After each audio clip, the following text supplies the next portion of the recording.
नमः शिवाय। शादी के समय गुण मिलान करना कितना आवश्यक होता है।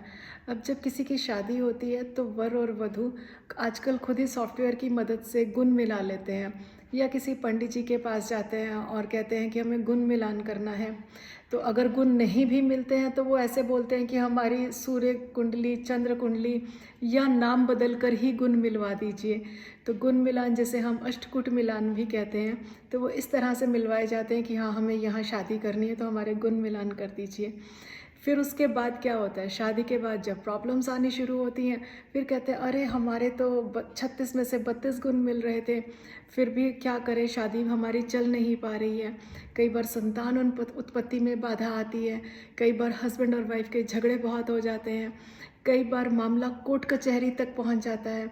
कई बार ऐसा भी देखा गया है कि ना तलाक होता है और सालों साल की सेपरेशन रहती है। तो शादी के समय गुण मिलान के साथ साथ अपनी जन्म पत्री का मिलान अवश्य कराएं।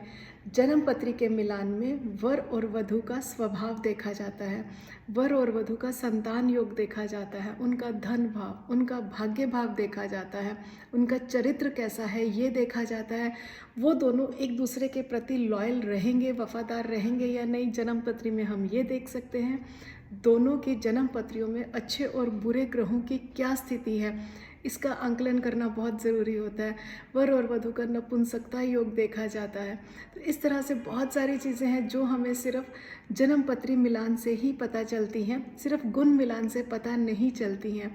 ये आपकी ज़िंदगी का एक बहुत बहुत इम्पॉर्टेंट डिसीज़न है। तो हमेशा किसी अच्छे एस्ट्रोलॉजर से ही अपनी जन्म पत्री मिलवाएं और गुण मिलान करवाएं। नमः शिवाय।